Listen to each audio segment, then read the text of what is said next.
Welcome back to the podcast, folks. In a second, we'll crack on with this week's guests. But first, a big thanks to this week's podcast sponsors, who are Ultimate Add-ons. Now, Ultimate Add-ons are the premium manufacturer of mobile phone and action camera mounting solutions for motorcycles, with a kit for any bike and a proven track record of creating products that keep your devices safe, secure, and easily accessible. The Ultimate Add-ons product range is ideal for any rider, from the commuter to the round-the-world adventurer. Why shell out on an expensive GPS system when you could use your smartphone, keeping it charged and within reach to take photos of your travels at the same time? Ultimate Add-ons waterproof, shockproof and dustproof tough cases are available for all flagship smartphone models and are designed by riders for riders. Find out why Ride Magazine gives Ultimate Add-ons their coveted Best Buy certification. Keep riding this winter with Ultimate Add-ons. It's all about the journey. I've been using their kit since around about 2017, 2018, and I've never had any issues with vibration affecting the camera. Loads of you ask me that. I use the Helix strap mount, which you'll find in their bicycle section, and it just allows me to connect the case to just about any bike out there. If you head to ultimateaddons.com, links down below, use the code TeapotOne with the number 10, TeapotOne10, you'll get 10% off their entire range, including Dango Design, which is the gripper mount one as well. Again, you'll get 10% off with the code TeapotOne10. So massive thanks to Ultimate Add-ons for their continued support. We are also sponsored by the Influencer Store. Now, if you've bought any of my merch over at TeapotOne.com, modelling one of the Live Your Life shirts here, then you'll know the quality of the Influencer Store products is right up there. That's why I've gone with them. They're better than a lot of the online printing type options that you get out there. I've used them in the past. The t-shirts only last a couple of washes and then they start shrinking or falling apart, or the print starts fading off. That's why I've gone with the Influencer Store, because their quality is right up there.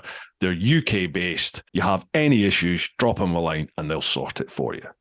Got a little readout for them. The Influencer Store helps you build your brand, big or small, providing you with a solution and apparel. We help you to increase your fan base while supporting you with starting your own influencer clothing line with nothing more than just an idea or design, and there are no hidden costs. For more info, come check us out at theinfluencerstore.co.uk or drop us an email at online@influencerstore.co.uk for more information.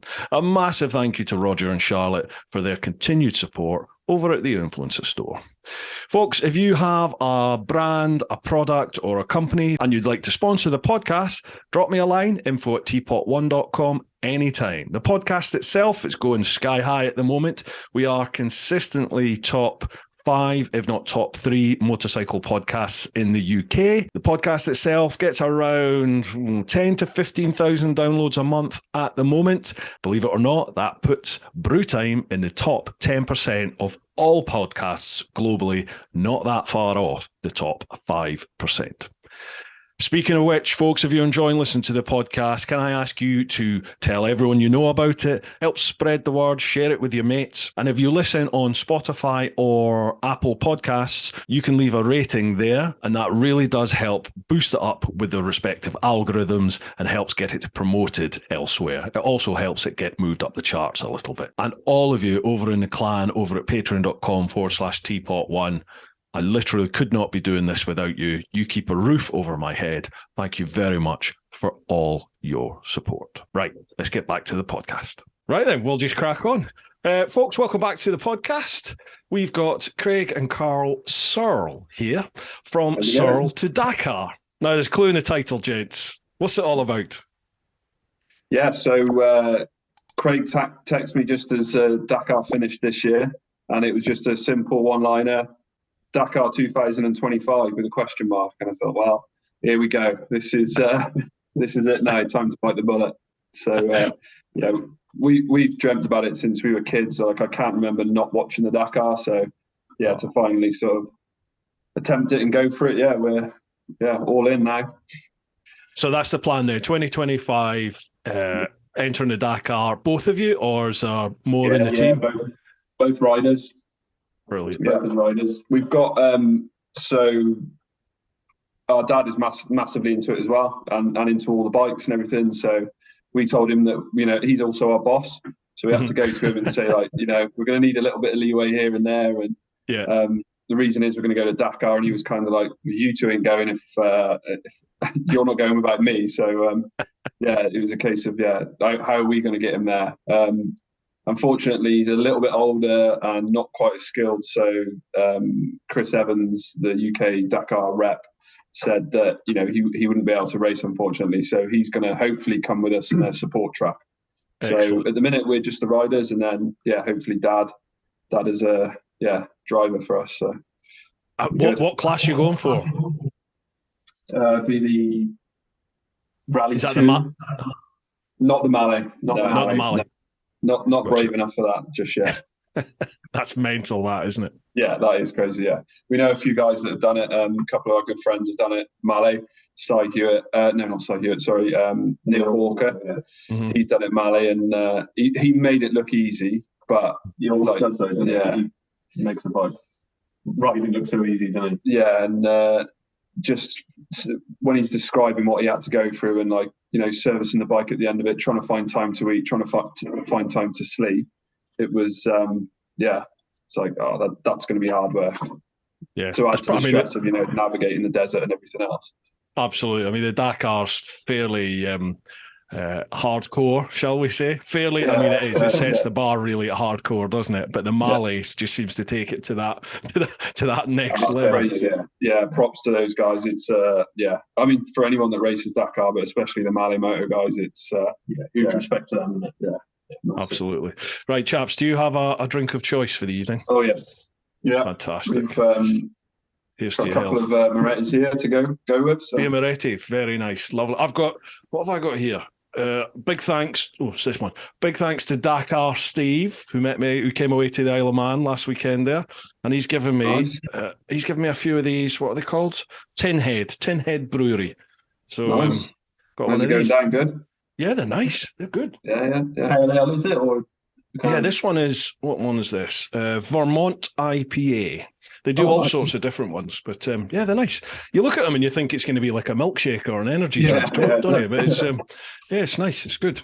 Yeah. Right, we'll just like to thank our sponsor, as in our dad. We've just been next door and nicked a couple of beers out of his fridge. So happy days. Yeah. Can't go wrong with beer Moretti. Beautiful beer, that. That's it. So, can you tell us a little bit about yourselves? Like, have you always been into bikes, or is this something that sort of grabbed you as you got on? Well, not on in years, but as you sort of became adults, or is it in the blood? No, as kids, we've, like, our grandparents on mum's side are into bikes. Our uncle raced motocross, our granddad raced motocross. So dad likes motorbikes. So from an early age, really, we were always into motorbikes and mountain biking and mixing and stuff. I can't really remember not having motorbikes around us. Yeah. We got our first bike when I think I was 12. You were probably 10. Yeah. It was a little Honda CR80 motocross bike that we begged our parents to get us, and then mum got us the bike, but unfortunately we didn't really have anywhere to ride it, and mum didn't have time to take us to the motocross track, so we kind of just rode it up and down the driveway, and tried to ride up and down the driveway. So you've got quite a big family, haven't you? You've got loads of brothers, and you've got a sister as well, is that right? Two sisters. Two sisters. Yeah, so we've got a bit of a split family. So me and Craig are same mum and dad, but then dad's side we've got younger sister, and then mum's side we've got a younger brother and a younger sister that side as well. So gotcha. So I watched your vids over on YouTube, and I think on the first one you sort of introduced yourself, and it sounded like you had loads of brothers and sisters, but it was only really you two that were into your bikes, and your dad. Pretty much. Yeah, pretty much. None of them have really got any interest in motorbikes in there. So they think we're mad that what we're going through and what we're going for, but it's got to be done. So. I think we're slowly converting into the motorbike scene. Definitely. Going on from like the first bike that we had, like we didn't really get to ride it much. Rode it in places that we probably shouldn't have, but from there then it went a little bit quiet, didn't it? Until we started actually earning money. And then we were able to like save up, buy a bike, and then the plan was always to race motocross. We've always loved motocross from the get-go. So then we started racing motocross. probably for about 5 years, wasn't it? From 17, probably 17, something like that. And then I stopped racing motocross actually because I got with my now wife, and we wanted to buy a house, and racing motocross full time and saving money, that doesn't go. The two don't go hand in hand. So I packed in motocross. You pretty much followed me, didn't you? Yeah, I stayed on for a little bit, didn't I? I did probably like a season. Yeah, and the same situation basically. Buying a house and racing motocross doesn't really get along. So life steps in. Yeah. Then once we'd sort of settled into it, you got yourself a sports bike, didn't you? Yeah, so I bought a VFR 800 Honda VFR, and it's a lovely little bike. Yeah, Dad was into his road bikes as well, so he had a CB 1300. Yeah, can't remember the age of that one. He had a SP1, no SP2. It was SP2, was it? Yeah. Honda SP2 before that. So these guys were on the road and pretty confident. I wasn't confident on the road at all. Not for me. Then I did a little bit of riding on Dad's CB 1300, but then Dad got one of the first BMW GS liquid cool 1200s. Yeah. So he rode that, and he said to me, I was always saying I don't want to be on the tank. I don't like that position. I like to have my elbows up and out, and sat up square. Gotcha. So he said, have a go on this 1200. It's an unreal bit of kit. And I was like, yeah, but I want to do off-roading and things like that and go trail riding. And then he actually went and did his level 1 at Off-Road Skills down in South Wales there. And he came back and he was like, you boys have got to go and see what these bikes will do off-road. And we were like, no. They're adventure bikes. They're massive. They're going to be not for us, heavy. And then he got to the point where he paid for us to go. And then, we went and rode these bikes down in South Wales. And then that kind of turned things for us. And then it was, right, we're saving up for GSs. This is what we want. We want to go adventure. So that turned us into the adventure bike riders then. Which GS wankers. Jobs. Yeah, exactly. Yeah. I'm one myself, don't worry. Yeah. So, it's just an ideal bike, though, isn't it? They're awesome. We've been touring on them with the wives and that, and we down through the Picos and into Spain and all that. And the one day we just dropped them off at the hotel, and then we went just for a ride off road. Took all the luggage off, and then just went for a spin on some lanes. I say it's whack it into enduro mode, and off you go. Yeah, exactly. Yeah, following day, load back up, and then off down through the mountains again. We've just lost about half the podcast audience now. Everyone's throwing things at the screen. Bloody GSs, because I constantly go best bike in the world. So there's a bit of a battle between me and the KTM boys at the moment because obviously they say KTM, but never mind. They're good, capable bike. I have the 1190R. So I had that for a little while before converting to the BMW. But I've done some testing with Lel Brake Magazine, so got to ride a couple of KTMs there, and they're nice. Not quite BMW, are they? But I'm saying nothing. Sorry. I'm saying nothing. Sorry to the KTM guys. Yes. We are biased though. We are BMW. Now you've already mentioned it. The BMW off-road school. You guys are actually instructors there as well. Is that correct? Both of you. Yeah, so we work full time for Liquitech, which is our family run business. But we've both got the opportunity to become off-road instructors. The guys down at Lindley and Si invited us down to become instructors, and it was like, ride motorbikes for some money. Yeah, awesome. And teach people how to ride off-road. It's really rewarding, and we get to do what we love doing as well, which is riding motorbikes off-road. So really cool job. Well, you've got a good reputation because it was some of your previous customers who listened to the podcast. They're the ones who, was a couple of them actually dropped me a line and said, have a look at these lads. They're instructors down at the off-road school and they're going for the Dakar. Get them on the podcast. So massive shout out to them for letting us know. Thanks to those guys for that. That's awesome. Thank you very much. Yeah, I was sat with a guy the other weekend down at the school, and I said that we were coming on your show, and he was like, "That's awesome!" And he was buzzing for it. It was real good. Yeah. So, oh man, nice one. It's crazy. Fun. This podcast. This is me in my office in my house. It's literally, I've got my dog down there at the moment, but I get people messaging me from all over the world, who listen to the podcast. Yeah, it's crazy, isn't it? How literally camera. microphone, set yourself up in your house and talk shit for a couple of hours, and it just gets out there. People start listening. Yeah. So what stage are you at then with the preparation and the planning for the Dakar? Well, we've just had our medicals, not just our medicals, but we've had our ECG and cardio echogram.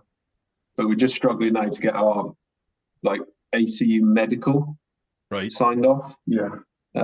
Both of our doctors, we don't have the same doctor. We've got separate ones because we live not too close to each other. So both of the doctors of surgeries have said, nah, we don't want to sign it. It's an extreme sport. So we're going to have to basically go private now. Right. To a private doctor just to sign that off. And then after that, we have to have a eyesight test. So that's something else that we have to go and have done. Mm-hmm. And we've kind of come to a stop with that, really, haven't we? We need, once we got that done, then we'll do the entry into Rally du Maroc, which is our qualifier for Dakar. Oh. Yeah, we've got a bit of time on the entry, I think. Yeah, September is the price goes up a bit more the later you leave it, basically. Yeah. But I think the last... Go on. Sorry, go on. No, apologies. Sorry, go on. The last sort of entry is kind of 2 weeks before the actual race start, isn't it? But obviously, it's a lot of money then. Is that usual for your normal doctor to not want to sign a medical disclaimer for the Dakar? Is that a usual thing? I think it's just down to the individual themselves, isn't it? We've not, obviously this is all new to us, so we are taking a bit of advice off people and things like that, but it's kind of difficult when it just says on the form that your GP needs to sign this, and then it's our GP goes, I'm not signing that. But all the information's there. We've had the echocardiogram, we've had the ECG. Yeah. You've got you've known me all my life. It's just a signature, and it isn't the questions aren't complicated. They're literally, is Carl diabetic?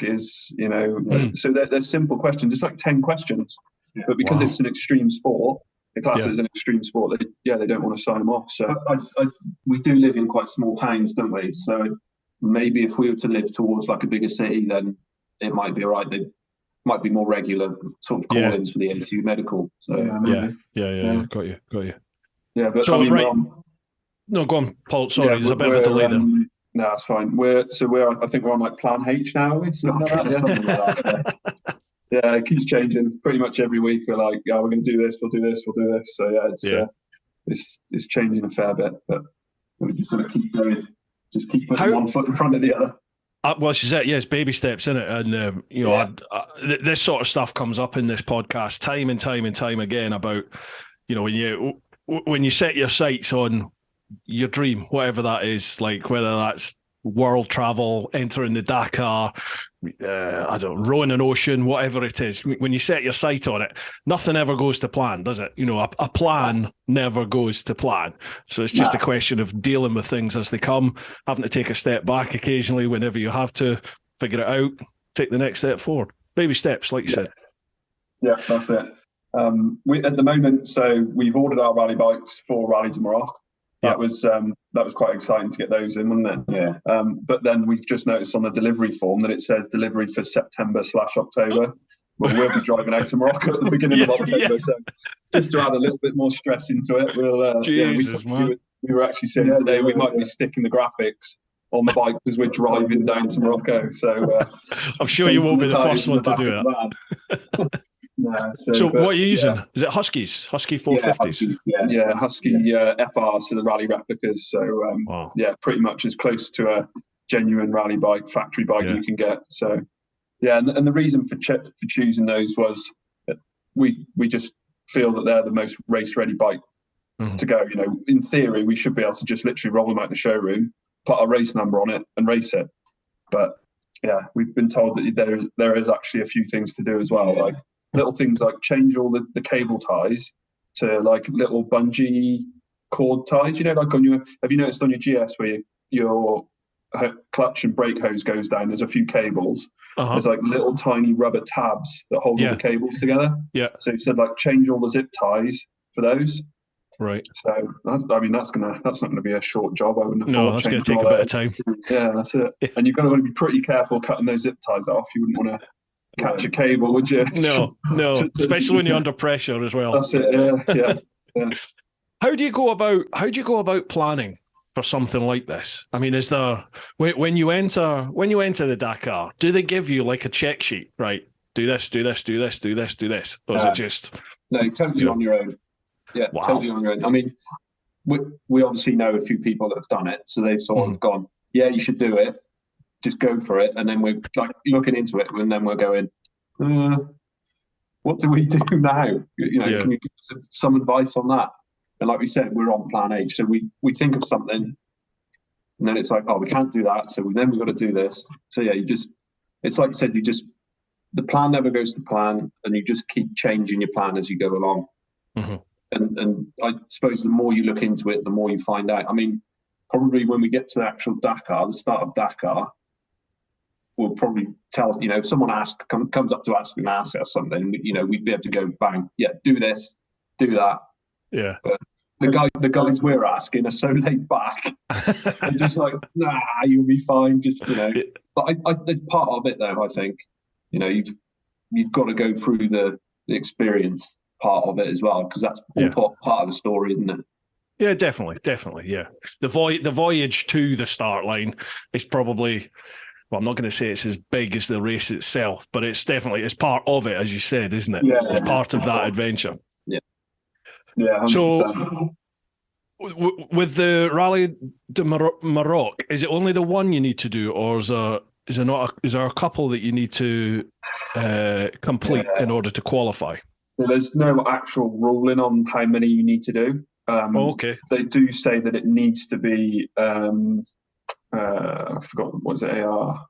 The ASO. ASO approved rally, which Rally de Maroc is. So it needs to be an ASO approved rally. Morocco is the closest one for us to do. The other one's in Abu Dhabi. There's the Sonora one that's happening right now. And South America? Is that Sonora? That's Sonora. Yeah. Yeah, there's like a Desert Challenge, Abu Dhabi Desert Challenge. Yeah, Rally de Maroc. Yeah, I think there's four. There's four. Right. Yeah, Rally de Maroc's the closest one, and like if you're looking to get out to the others, it's like big money. So we're kind of hoping that Rally de Maroc all goes to plan. We'll finish. You've got to finish it, and as well, like we want to try and finish at a reasonable pace. Yeah. So anything to try and help us get through, and even that, like that's not guaranteed either. So it might be then that we have to do Rally de Maroc the following year again to try and get our place sorted. Like when we enter it, and the entries are opening for Dakar in the is it June? In the June, they let you know by September. By the September, if you've actually qualified, but they might say like, yeah, you'll qualify if you go and do Rally de Maroc again and finish it. Yeah. So there's basically they've got to see that you've spent enough money with them. Yeah, spend enough money. Yeah, and they'll get you through. Yeah. Speaking of which, it's not going to be cheap to enter the Dakar. No. I mean, it's a personal question, obviously, but is this something which again you're having to build into your plan to raise the funds to do it, or do you have all that sorted? No, we're still raising we've only really just started raising the funds now, haven't we? We've just got some merch out. Yeah, I saw that.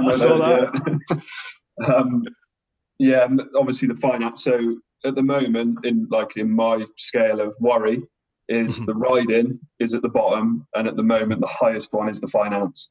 Yeah. So it's just getting the funds together. We do own our own.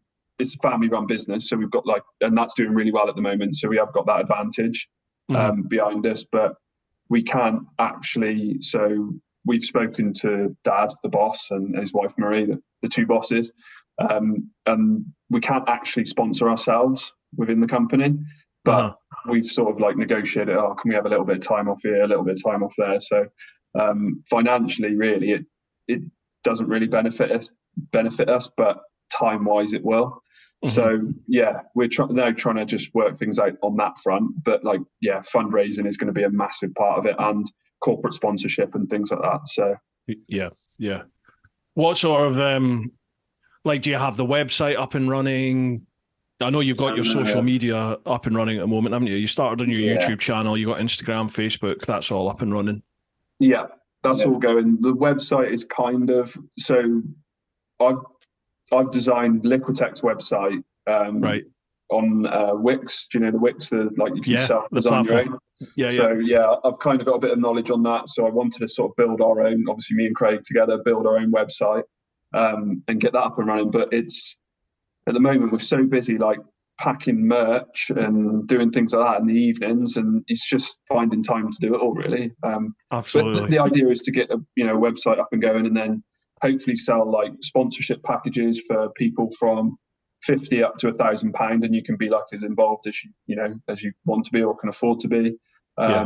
Selling merch, things like that. So we want to try and get all that on the website as soon as possible. We're really surprised, actually. We didn't order that much merch in to start, and then it literally sold out within like 12 hours.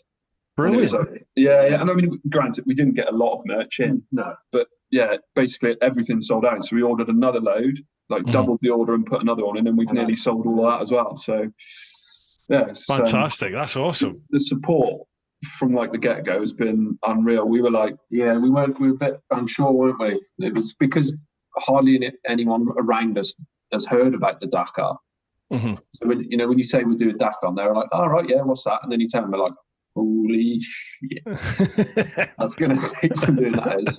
And then, but from that, like you said, the response has just been unbelievable. Yeah, quite overwhelming, really. It's been really good. I was even I sneakily put a bit of a post out on LinkedIn the other day. I know it's like a professional platform, but I thought if there's any corporate sponsors out there or someone that wants to help us, then we're here. So I popped it on there, and then we had a meeting with one of our bigger clients earlier in the week, and like the first thing that was brought up was, "Oh, you're going to Dakar, aren't you? You're going to do that mad thing where they like race across the desert on motorbikes with their brother." And it's like, yeah, we are. Yeah. So like it was cool to be sat in a meeting of meeting room of 14 people and have the attention on us racing the Dakar rather than actual work. So it's nuts, isn't it? How like a simple chance conversation or a comment with a lot of the time people you don't know can lead to effectively life-changing decisions. And people going, "I'm going to back you. I'm going to come on board."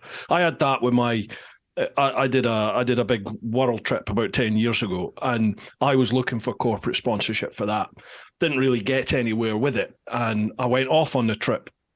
Had a bit of issues in Mauritania and West Africa. I ended up back in the UK for a bit. And when I was back, I was up at the NEC for the Birmingham Bike Show, and I was on Bridgestone's stand because they'd given me tyres to do this trip on. So I was just stood there on the stand, and this guy came up and just started chatting, saying, "Oh, I was following your trip on like socials, and I was writing for Fast Bikes Mag at the time." And he was like, "What are you going to do? You going to go again, or what's happening?" So I just said, it all comes down to finances at the end of the day, because I pretty much sold everything I owned to do that trip. I lost quite a bit of money getting robbed in Africa umpteen times, and I was like, it really comes down to finances. And he just turned around and he said, well, I've been meaning to talk to you. My name's Such. I'm the UK CEO of this company. It's our 25th anniversary next year, and we're looking for a marketing vehicle. I'm Bike Daft, and I think you're it. Do you want to have a meeting? And it was just like, where the fuck did this come from? And those guys effectively gave me just over half of what I needed to go on the trip. So they allowed me to get to Australia, which then, allowed me to nurture more support from the public and other people to come on board. And it was just, life-changing, because that never would have happened, I don't think, if they hadn't come on board.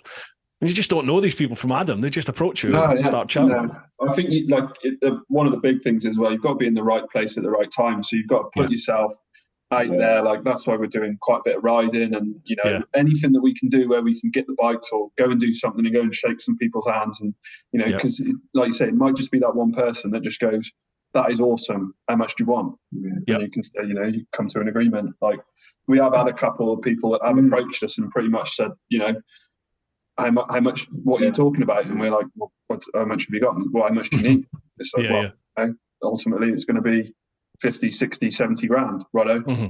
Okay, well, we'll talk later about that. And it's like, yeah, okay, right. And it's about having a positive mindset. I used to think this was utter wishy-washy bollocks, but it's true. If you're not confident about whatever your project is, whatever it is about you in life, whether it's, I don't know, your blooming YouTube channel through to your business. If you're not positive about that and pushing that out there, why would anyone else be? And it's totally true. Yeah. Lyndon Poskett said this to me. He was on the podcast a while back, and he was like, "I swear to you, the universe listens." He said, "Just be positive about stuff. Things happen." Yeah, and it's true. Yeah, that's it. Yeah, so we want to get out there as much as we can, and appreciate you having us on the channel. And even like that post last night, you popped up, you saying Searles2Dakar are coming on the channel tomorrow. Got any questions for them?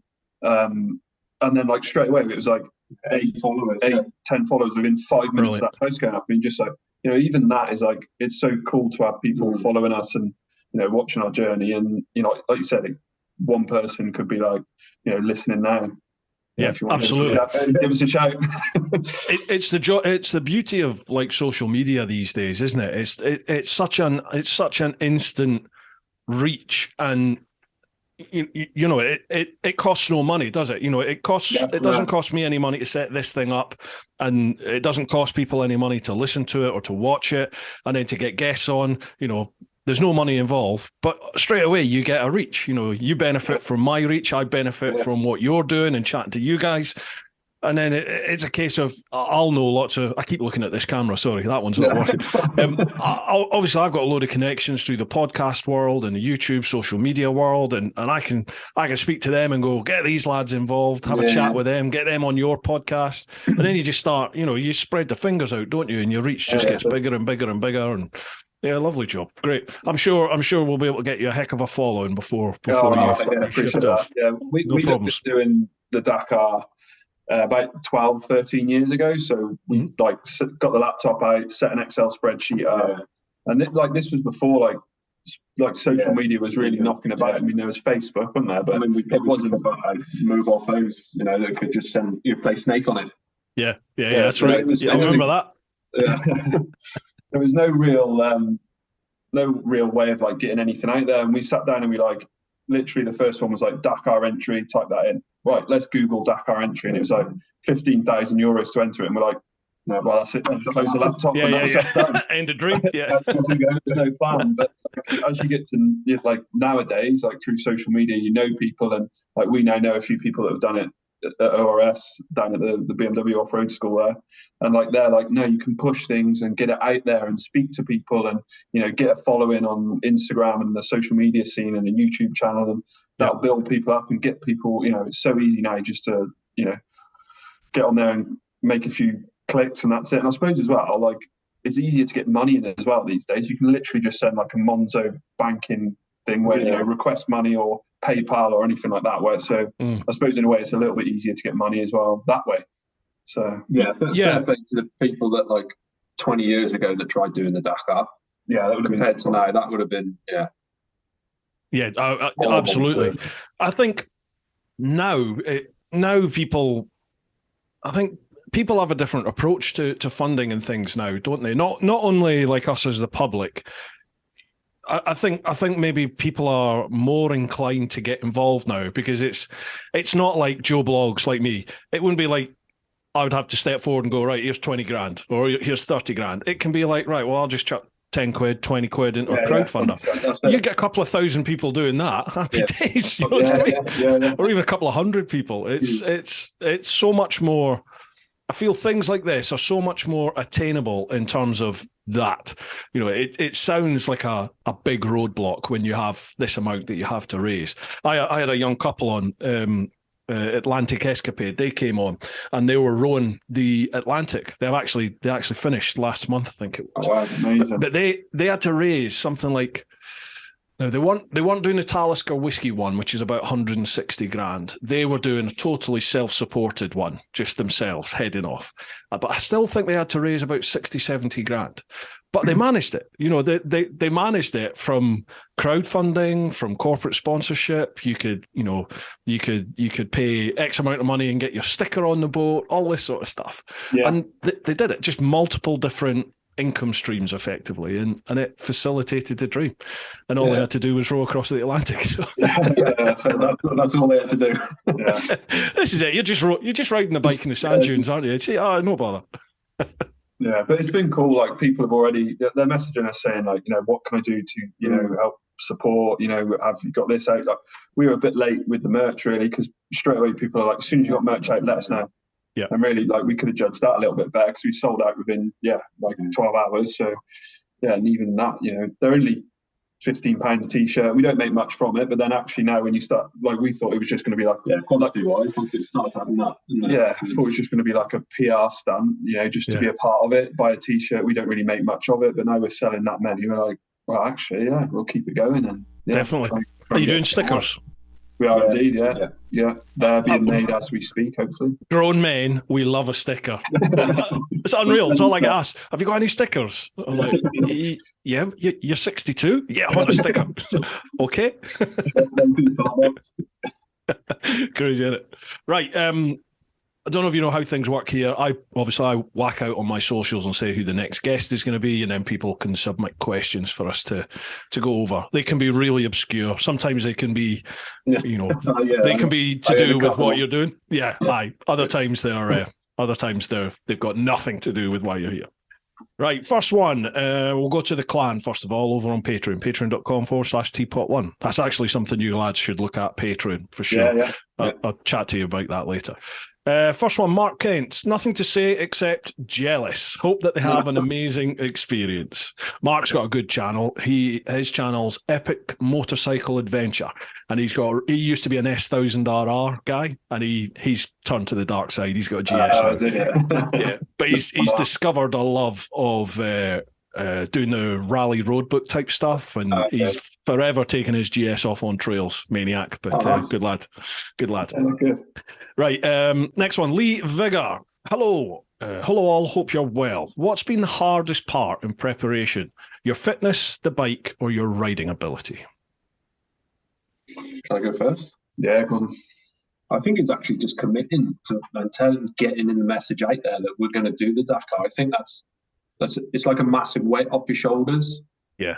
That once you get that out there, you feel a bit like, oh, and then 2 minutes later you're like, oh shit, we've got some organising to do. Now we've said it, we've got to do it.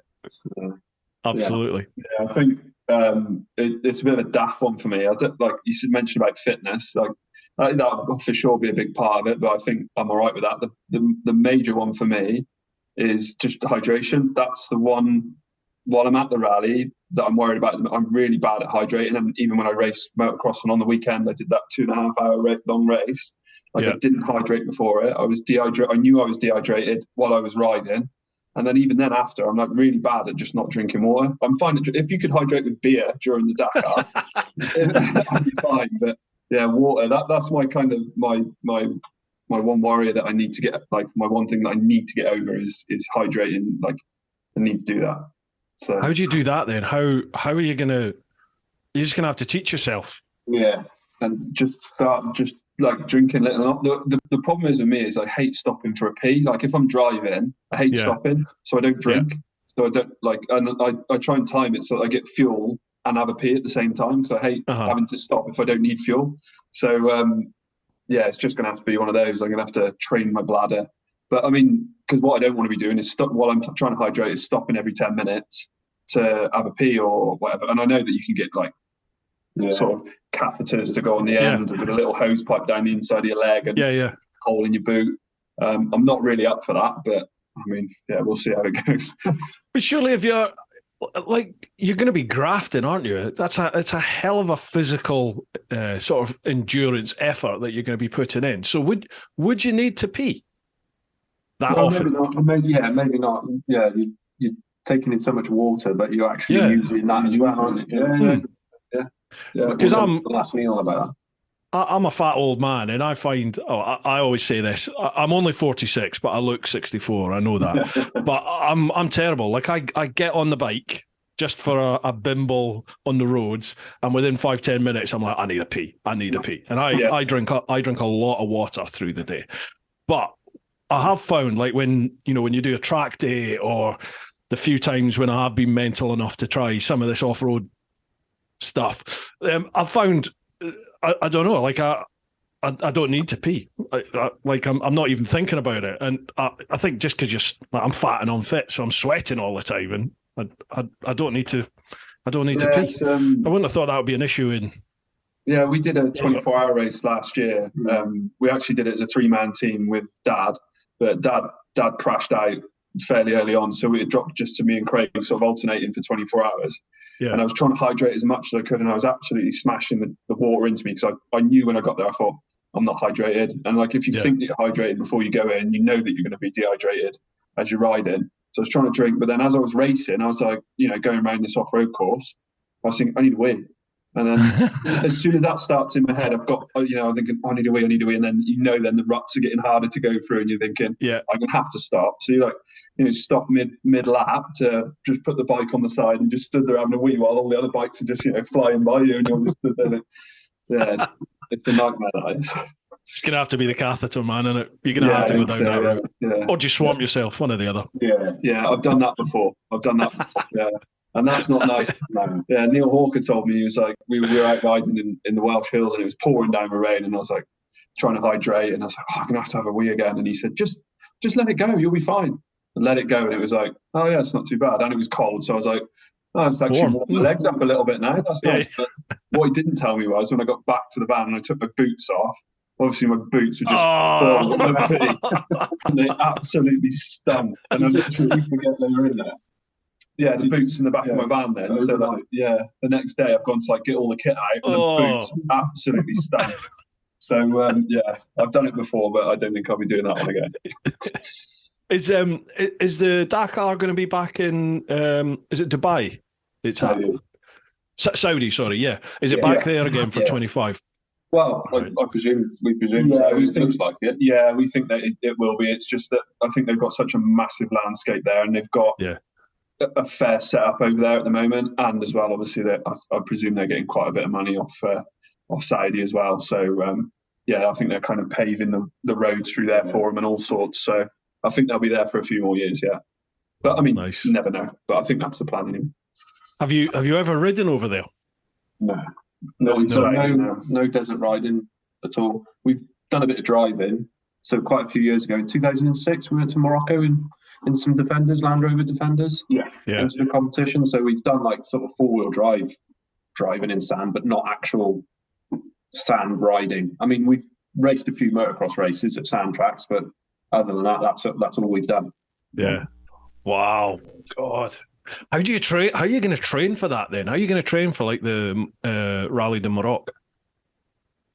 Well, the day before you'll have a quick go in the sand. Yeah, love it.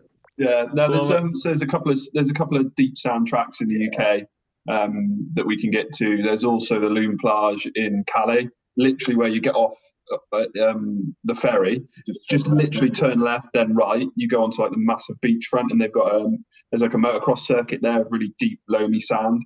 Yeah. So we want to try and get over there for a little long weekend. Convince the wives that we're off on holiday, and just go there for a long weekend. And we're just telling we're off to France on holiday. Yeah, France. Yeah. But by the way, we're just going to go. Yeah, don't tell. Spend a few months in holiday. Nice. Lee also says, what's your biggest fear about the whole adventure, and what are you most looking forward to? I think for me, the biggest fear would be probably one of us not finishing. So the idea at the moment is that we're going to, if one of the bikes breaks down, the other one is getting dragged to the finish line. So the idea is that we both finish. It would be absolutely gutting to go through all this and then one of us not able to finish it at the end, due to a mechanical or something like that. And then on the flip side of that, probably the most thing I'm looking forward to is going on the finish line stage with Craig and two brothers on the finish line. It'd be awesome, for me. It's goosebump stuff, that. Yeah, that's kind of my answer as well. Yeah. I'm a bit stuffed now. Biggest fear or the next fear down? I think probably getting lost on your own, sort of messing the road book up that much that you might have to call the organisers to say, like, look, I'm in the middle of nowhere. I can't see any other tracks around me. Can you come and get me? And I think you're out of the race then, I think. Oh, yeah, if you need to be rescued.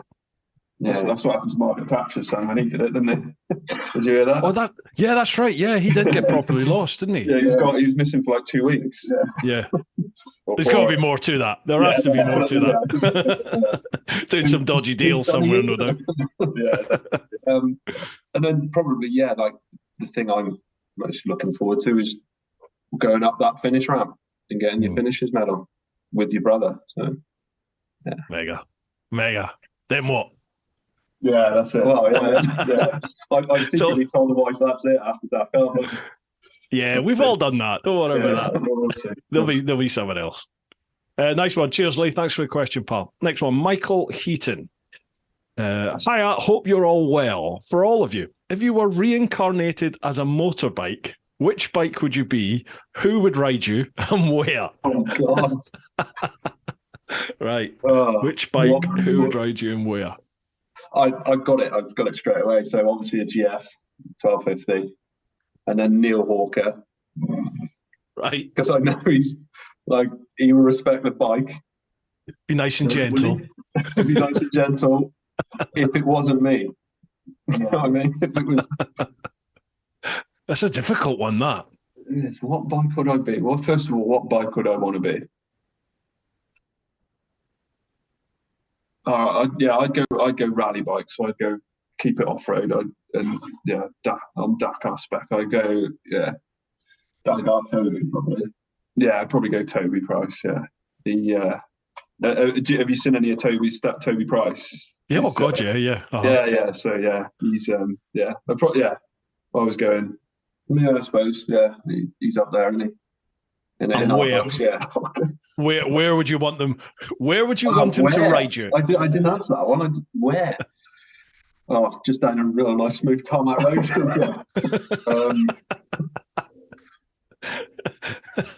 I feel like a dirty old man here. I'm thinking TeapotOne, just because I love that bike.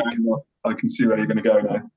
It would have to be, blimey, someone like Gemma Atkinson, and she'd have to ride me. She'd have to ride me down like a cobbled street, somewhere really bumpy. Sorry, I'm sorry. Yeah. Yeah, I want to change my answer now, actually. Yeah, Feel free. Do it. Yeah, I'm going to go 1000 RR. Yeah, cobbled street, Jennifer Aniston. Oh, yes. That's way easier to answer that way, isn't it? Yeah. Bit of Milford. Dirty old man answer. Oh, yeah. You've seen the level of this podcast now, yeah, that's it, yeah. I know where we're at. Yeah. Just it'd have to be like a real short run, like a metre of cobble, though, wouldn't it? So, it wouldn't be a waste. Yeah, just a speed hump would do, to be fair. Let's be honest. Cheers for that one, Michael. Next one, Ashley Wright. Oh, nice one, Bruce. I think it was Ashley, actually. I think Ashley might have been one of the ones that said, get these guys on. Yeah, we had him and his dad on a school, didn't we? Yeah, we were actually put together for one of the off-road schools, so we worked as, which confuses the hell out of people, like Carl and Craig. They always get us mixed up. So, they put us together, and then we ended up with Ash and his dad, Les. Real. Kev, Kev, sorry. Yeah, Kev. Yeah, real nice. Two nice lads. One. Well, Ashley says, nice one, Bruce. Two top lads who really know how to ride a bike and are great at teaching others too. First question to Craig. How amazing was it to be involved in the last GS trophy for Team GB? It looked mega. Oh, yeah, it was mega. Yeah, it was such an amazing experience. I literally just did a post today about it. I was blown away with the organisation of it all. Mm-hmm. But on the flight over there, I was kind of like, I didn't know what to expect. One of the lads that was already, at the time, there was the strikes, wasn't there, with the airlines and stuff, German airlines and baggage and all that stuff. So we got a bit delayed there. He sent a few pictures of the bikes all lined up of all the countries. It was like, Jesus, that's a lot of GSs. Yeah. And then when we got there, we had a photo on the beach, and there was something like 300 staff. And then there's the competitors, then there's the marshals. Oh my God! And yeah, and it's like a whole town, just like a moving town. A bit, I suppose, nothing like Dakar, but that kind of sort of feel about it. But yeah, well looked after. Anything wrong with the bike, it was just take it to the mechanics. They sorted, no problems. You're fed, you're watered. Yeah, scenery was unbelievable. I've got a lot of words to say about it, really. How long have you got? Basically, I could go on all night about it. But yeah, it was. Yeah, I was very honoured as well about it. Riding for your country is a big thing. Where did you come in the end? You were leading for a while, weren't you? Yeah, is that right? Yeah. So we pretty much led all the way through, bar a couple of days, but we finished second place. So was that South Africa? Yeah, South Africa won. Yeah. But it was South Africa. We were like kind of doing this all the way through. Yeah. They'd come up real close, and then we'd be a bit like, "Well, we're gonna have to concentrate now." Yeah, Carl, you've done it as well, haven't you? Did you do the GS Trophy as well? I did the GS Trophy when it was a non-qualifier. So in 2018 I did it, and I won it. But then as I won it, I then got offered a job at Off-Road Skills. So unfortunately I started, and then that was it for me. So once you're an instructor, you're not allowed to. Yeah, you can't. Obviously, you can't enter if you're an instructor. So can you not? Right. Yeah, so I was actually working on a stage. I was on like a trial section when Craig came in to do his trial section. Like, obviously we all know how people are doing, and like didn't really want to add any pressure to him, but I knew he was doing well, and it was like watching him go through the trial section. He's like, oh, he's nailed that, awesome. On to the next. Brilliant. And then you're an instructor now as well, Craig, aren't you? Is that right? Yeah. So it was. So I qualified. When was it? September, the GS Trophy, isn't it? Yeah. And then after it's got nothing to do with qualifying for the GS Trophy. I think it was already sort of on the cards, but purely because an instructor isn't allowed to enter the competition, I think they sort of delayed. Yeah. So then I joined the team in February the following year. So effectively, I was an instructor at the GS Trophy in 2022, but I qualified, but I wasn't. So there was a few people got a bit like, should you really be there? It's like, well, I was an instructor when I qualified, so it doesn't. Yeah. It's not that big of a deal, really, is it? So how do you qualify for it? Because I've seen people go for it, but it like to begin with, is it a session? Is it like a sequence of heats, or is it just it's a big competition, anyone can enter, and the top X amount go forward? Yeah, that's it. So it's for all abilities, really, and it's pretty much luck on the day, isn't it? I would say. Like the year that I won it was like I wasn't expecting to win it. We just rocked up. We were there for a good time. It was the adventure bike scene was fairly new to us, and it was like, oh, you should go and do the GS Trophy. You'll probably do all right at it. And it was we entered it, and then it was like, oh shit, we're in the final 10. And it was like, oh, they just called us up, and and it was like first place Carl Searles. It was like, what? Yeah, I wasn't expecting that, but it's an awesome weekend. You should head down. You should come down. You know how many people are falling off the chair laughing at that at the moment? Well, you've got the road section, which is on your own bike, and it's optional off-road. And then you've got the off-road where you were not last year, but the year before. And that's all on Off-Road Skills bikes.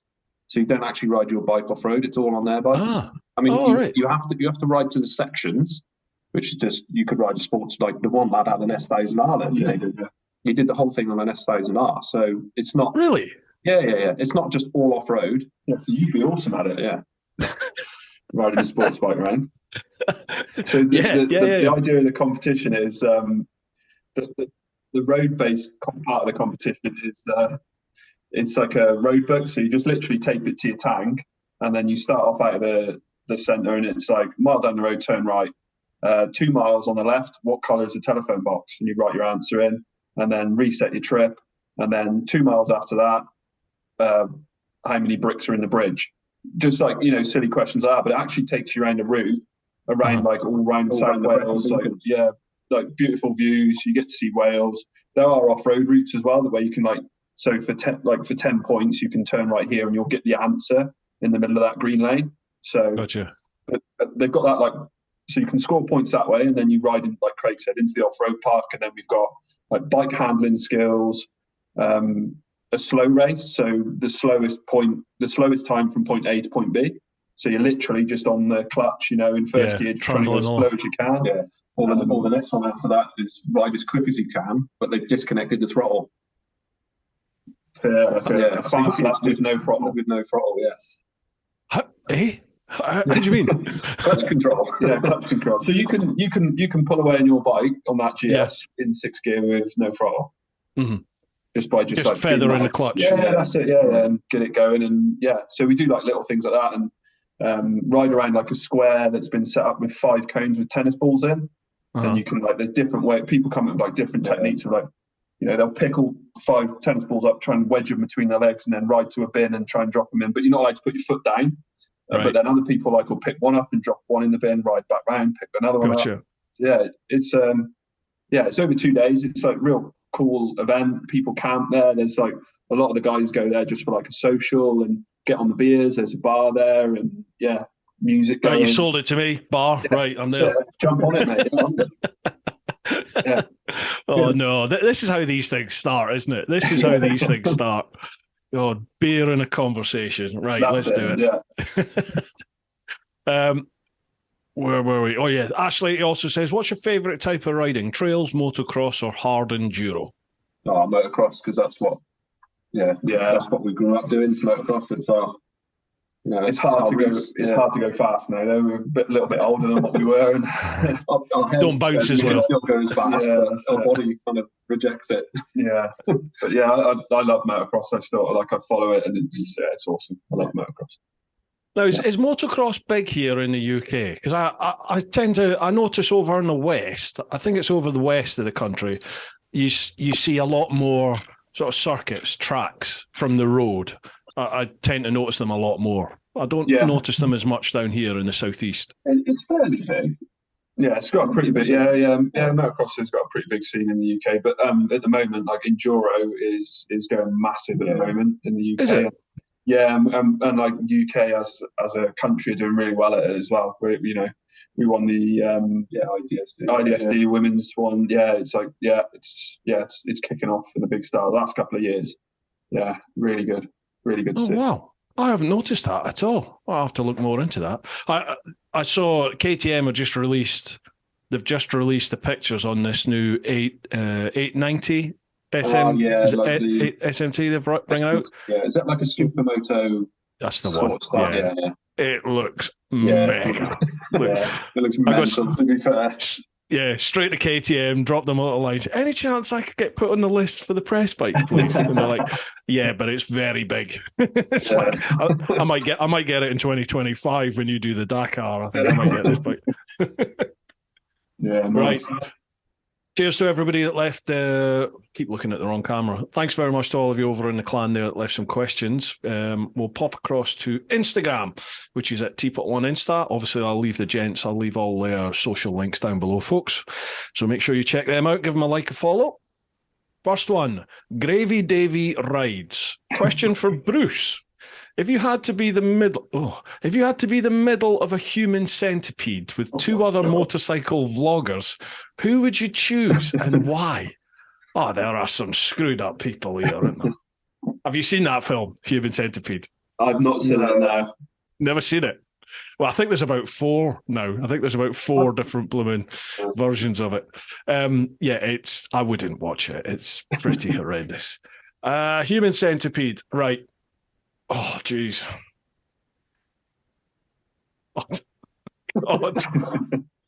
It would have to be... Eesh.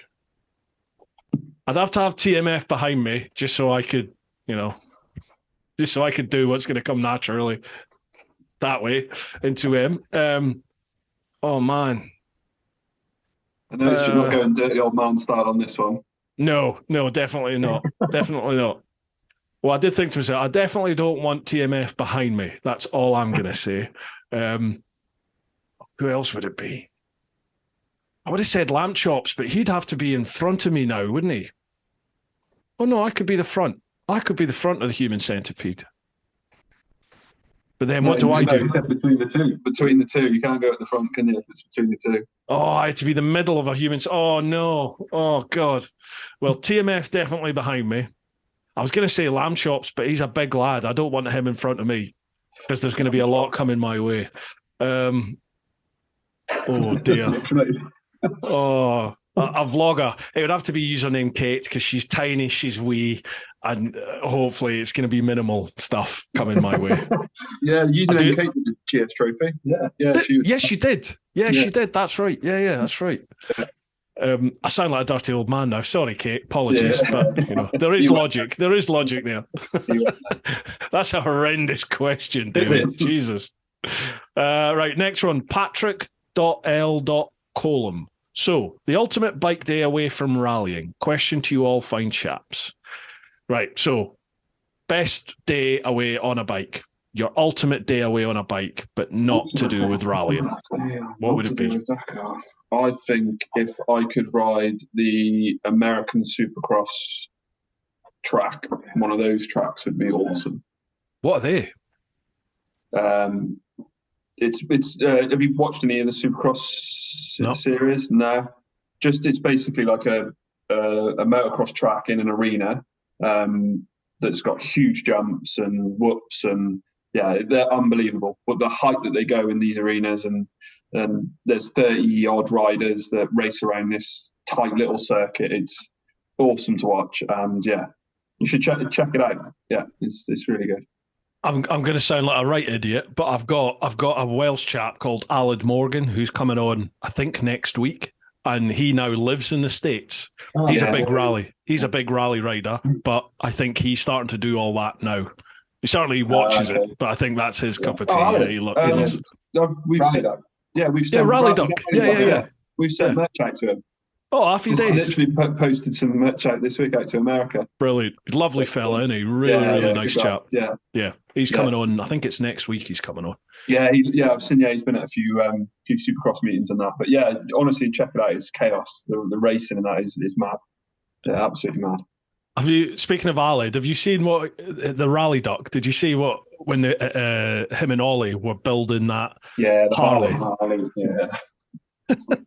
Yeah, like sometimes you imagine yourself in some situations. Like if you put yourself in Mad Max, that's the motorbike that I would want if I was in Mad Max. Yeah. If I lived in that era, that's what I would. For me, I think the ultimate bike day would be a Honda CR500, a Glen Helen. Yeah, that'd be good. Glen Helen's like the ultimate outdoor motocross track in America. Okay. If you want some arms for that. Oh yeah. Some definite training going in for that. Yeah. When you said Glen Helen, I was like, oh, what? You're going to do the Isle of Man on it? That's a good show, actually. Isle of Man. Have you been over? No, never. I've not been over there. I've worked over there. Like we went over there literally the week after it was on, so there's still loads of burnouts and like rubber everywhere. But we drove the track in our works van while we were out there just to so you can. But like watching all of that stuff is mega. Like just they've just got half the brains must be missing to go the speed that they do around that track. It's only once you get there. And like I like speed. I like speed. I'm nowhere near as quick as I used to be. But even, I like watching it on the TV. But when you get there and you see them come by you, like bottom of Bray Hill and stuff, where they're pinned at the bottom of Bray Hill, hitting it like 170, 180, boom, straight by you. And the sort of realization suddenly dawns on you, and you're like, if they hit something, it's red mist. It's gone, isn't it? It's like that's the end of somebody, and you start feeling sick. And then once you actually get on your own bike or in the van and you start driving or riding round the circuit, and you see how bumpy stretches of it are, and you're like, they're going like the back sections over on the west of the island. They're doing that about 160, 150, 160, maybe above some of them. And excuse me, bumpy as hell over there. Like at 50 miles an hour at the limit, the stated limit over there, at 50 mile an hour on a GS, you can feel it moving a little bit. And you're like, they're on a sports bike, literally just gliding over the top of this. I worked at the NEC the year just got. I've done a couple of now with BMW, and we have Hickey up on stage to talk you through the Isle of Man, the TT lap, and he's like talking you through it as he's going, and you're like, I like watch it through every time he did it. You know, we see the shows a couple of times over the few days that we're there, and every time you're just watching it, amazing. But like he says little things like, you know, as he comes round for the next lap, like he'll notice that the guy that was wearing a yellow hat. He's like, oh, there's a guy, he's going that speed, and he notices that someone's wearing a yellow hat on the right. And then as he comes around, he's like, oh, he's taking the hat off this time. And you think, like, you know, when they blink, they've done like 100 meters when they blink. It's crazy, you know, isn't it? Noticing things like that it's absolutely madness. And Hickey is like, he's your archetypal professional, isn't he? Hickey, when you talk to him, he's like, he must be a sponsor's dream because he's articulate. He's intelligent, and he just knows the game, doesn't he? He knows the business, he knows the game, and when he chats, he's so laid back about the course and what he's doing, and you know the racing. And you just think that he must be like that when he's on the bike, even though he's doing flat out 190, 200 mile an hour at times. It's just nothing seems to faze the bloke. They all seem to be like that, don't they? Though when you chat to them, they all seem to be as chilled out as they come. Yeah. No, it's crazy, and respect to him. That's absolutely madness. Yeah, it's crazy. What do we have here? Oh, right, okay. Everyone else is just saying, John Scubby, fast cars, nice double act. Ash Wright, brilliant, nice one, Bruce. Ash was already on there, wasn't he? And then we've got across onto Facebook, Michael Heaton. If you were the king of the world, which law regarding motorcycles would you change or implement? Well, I've had this one a few times, this one. Go on then. Right. Law. I'm going to say, they changed the CVT or the motorcycle license test, didn't they? Where you used to just have to do your CVT and then you could go for your big bike license. Yeah. Then they changed it to the 2-part thing. I would say the off-road, introduce some off-road sort of bike handling, as well as, so you've got not a part 3, but you've got 2 parts of your part 1, if that makes sense. Mm-hmm. Oh, okay. So do a bit of off-road first so you can understand what the bike does off-road. So if you lock the front wheel up, if you lock the rear wheel up, it's not the end of the day. And then go into your part 2 and then your test. And I think that would help people. There you go. I reckon it would help people pass their test a lot quicker. If that makes sense. Confidence-wise, build confidence up there. Yeah. So getting them used to the bike moving underneath them and realizing that's not end of play. Then it's Gotcha. Or the other one would be give us an entry to Dakar. Automatic. Guaranteed, straight in. Difficult on that. I'd try and get everyone to ride 2 fingers on the levers. That's going to be controversial. That is going to. That'll get some comments. All the Nigels in the IM will be like, oh no. That's it. Yeah, I would always ride 2. I'd get everyone to ride 2 fingers on covering the controls all the time. That's what I'd go for. I would just want one day a month where there's no traffic. It's just bikes. Yeah, bikers. The thing is, it's biking day. Coming the other way, isn't it?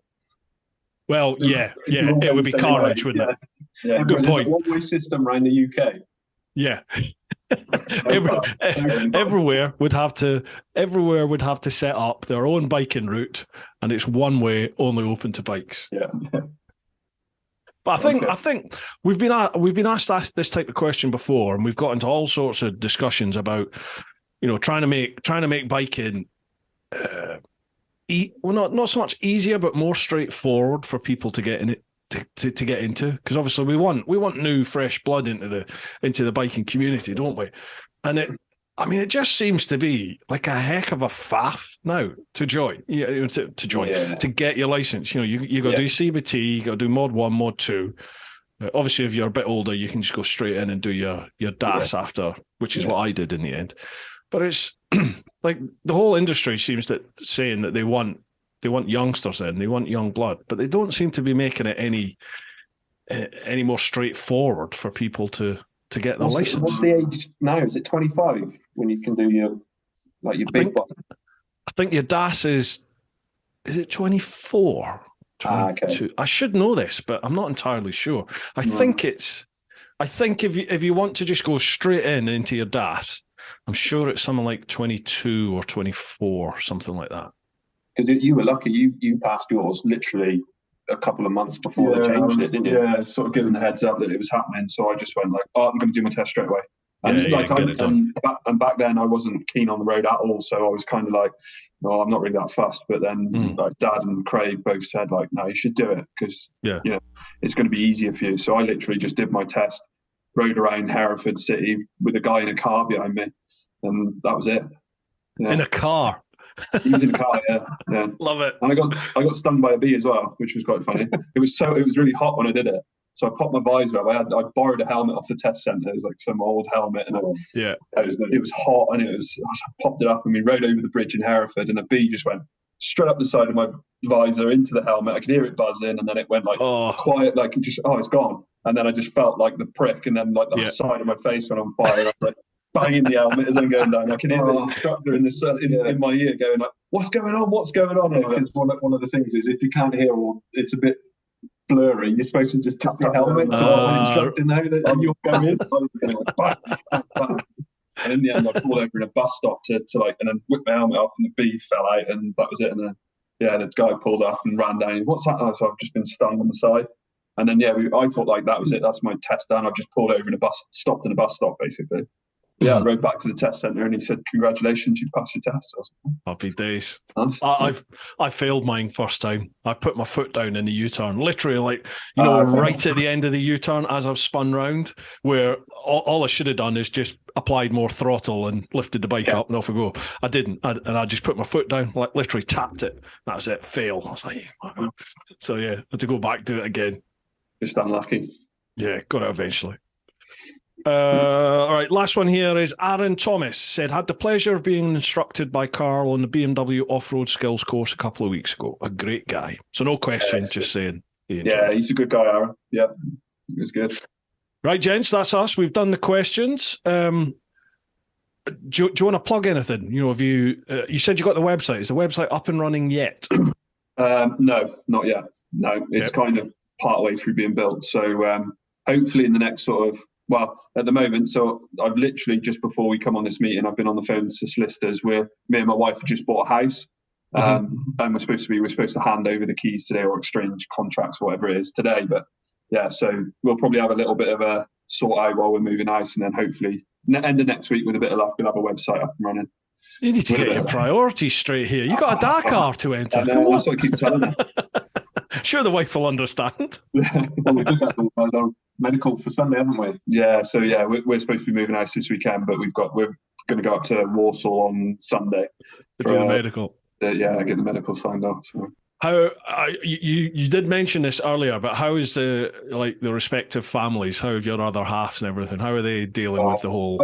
I don't think I'd be doing it unless my wife said do it. Yeah, we both. Yeah. Like when me and Craig had a little chat to ourselves, and we were like, right, the next person for us is our family, like wives. Go to them, make sure they're good, and my wife Marie, she was like, if that's what you want to do. I said, but you are going to be stood on the side of a track watching me, and there's going to be a lot of motocross and enduro. And she was like, that's fine. She's quite happy just reading the book at the motocross or enduro or something like that. To be fair, I did this 2.5 hour Hare and Hounds race, which is like a non-stop race for 2.5 hours off road. So you have to do a bit of planning, and you have to set your fuel and area up, which I didn't realise you had to do. I thought you could just ride back to the van and fuel up, but there was like an official fueling area. Yeah. So I was like, oh, right, okay. How am I going to do that? And I was like, I'm going to have to draft her in. So I had to get the wife in the fueling area. Get your wellies on. That's it. Yeah. She had dry gloves for me, dry goggles when I came in. Yeah, it was, bless her. But it's like our family, they all think we're mad, but they're all 100% behind us. So it's cool. Really cool. Mega. Well, let me know when you get the website up and running, and obviously I'll share that across my socials. But in the meantime, folks, if you're listening or watching the YouTube vid, check out the either the show notes or the vid description and all of the social links. You've got a YouTube channel, haven't you? You've got Instagram, you've got YouTube Facebook. channel. Yeah, we're trying to be like properly transparent as well with the vlogs, like exactly what it takes to get there. No sort of like hidden bits. Like we said with our, we're being totally honest with it. Yeah, it's a bit rough and ready, but like, we just said to you, we've still not got our medical signed off yet, and we're having issues with our GP. We want to be, 100% transparent on what it takes to get there. So, just to show everyone what we're up to and what's involved with it. So that's the plan behind the vlogs. Brilliant. But you've only got like about 4 episodes at the moment on the channel, don't you? But I tell you, you can see the progress already, even in those 4 episodes. Okay. I watched all 4 today. Yeah, you can see it. It takes a bit of time, doesn't it? It does take some time. You've got to set cameras up and editing. Our first one, jeez, we have to do it again. Yeah, one day we might. I've saved all the videos. So we filmed this vlog. We sat in Dad's garage and we were like, what are we going to say? He's like, don't know, right? And literally, me and him were just talking to each other like, no, we need to do that again. No, we said that wrong. No, I've mumbled. Yeah, so it wasn't recording. Yeah, it wasn't recording, or it was out of focus. It would be the time that you get everything perfect, and then it's like, we nailed that. Not recording. You're going to press end recording. You're like, I did press record. You're like, let's do it again. I've done that on this podcast before. Literally, like almost got to the end of the podcast, and it was like, didn't hit record. Yes, but before I recorded everything on Zoom, I used to record it on an auxiliary camera and a sound recorder and everything like that. But thankfully, it was like one of my mates. It was Lamb Chops that I was doing the podcast with. So we just sat and had more beer and did it again. It's stuff like the mic, isn't it? So we've invested in a mic now, haven't we? So it's sort of sound quality. Yeah. Audio is king. Audio is absolutely king. You can get away with fairly cheesy video, like cheese quality video, but if your audio's bad and you've got loads of wind noise, people just switch off. It's but it's definitely worth it getting even just like a lav mic or these things, like AirPods or hands-free kit. So you can film a lot of it on your phone these days. The camera on your phone's fantastic. Yeah. That's what we found when we filmed. I find out in Portugal, like you got the camera, you got like get it out, get it set up, get all this right. Whereas like new iPhones and Samsungs and all that, you can literally just turn the camera on and it's Like it's when crazy. I come back to review the footage, it was like actually the phone footage is like pretty decent, to be fair, to use. Yeah. Almost all of my stuff now off the bike, I just film with my phone. Yeah, pretty much. Yeah. Right. Anyway, chaps, I'll not. I keep looking at this. I'll not keep you all night. Before we call it quits, feel free if you want to plug anything, if you want to give any shout outs, over to you. Yeah, so we've got a couple of sponsors on board, which we're really thankful of at the moment. Which is the first one is Metzeler Tires. So we've always used Metzeler Tires for probably donkey's years now. And on the BMWs as well. So we ran the Karoo 3 and then the new Karoo 4. The Enduro bikes are on the Extreme 6 days. We've been in touch with a guy there and he's going to support us, or the company is. So it was awesome to get them on board. Bennett's Insurance, they're on board. Happy days. Yeah, at the minute they're sort of just helping with like social media. They've said like, can we bring a bike to the one of the BSB rounds and come and be on their stand and stuff like that. So that's cool. And then Marsh Power Sports, they were Marsh MX, but they're now Marsh Power Sports, and they're on board. They sell all sorts of motorcycles, any brand of off-road motorcycle, and they sell jet skis, Can-Ams. If you're in the South Wales area and you're going through Merthyr Tydfil, there's like a dual carriageway that drops down from Wales down towards South Wales. They're just there on the left. Like if you're into motorbikes, just go in there. It's like mega. They've got every single brand of motorbike. They've now got the KTM range in there, so they've got like the Super Duke in there, the new 890. The new 890. They've got the Husky Norden in there as well, a couple of them. So and they've got every motocross bike, every enduro bike. Like old school ones as well, like 80s, 80s bikes. So that's all. It's real cool to see, as well as like race Can-Ams and jet skis and all sorts. So it's a cool place to go. And we've ordered the rally bikes through them. So yeah, they were pretty Brilliant. excited to hear that we were ordering the rally bikes. No, they've never had a rally bike there, so yeah, they were fairly keen once we approached them. Yeah. Fantastic. Yeah. Awesome. Right. Well, I'll be following your progress, gents, and definitely, once we're sort of closer to departure, whether that's going to be Rally Maroc or the Dakar itself, or both, if you want to come back on, feel free. 100%, mate. Yeah, be great to get you on and have a chat. Yeah, thanks for having us. Yeah, thanks for having us as well. And like you say, even like that little post that you put up has gained us followers, and it's awesome. And it's cool as well to see that your followers are asking us questions, and we know a few of them as well, which is awesome. So thank you very much. Lovely job. I'm sure you'll get a few more as well off of this. So, folks, make sure you subscribe, like, follow. You know the score. Make sure you do all that. Send the lads some support, and let's get them to Dakar. Awesome. Right, folks. Hope you've enjoyed this one. Keep doing your thing. Get on out there whenever you can. Look after those that you love, but most importantly, live your life. Woo-ha! Okay. There you go.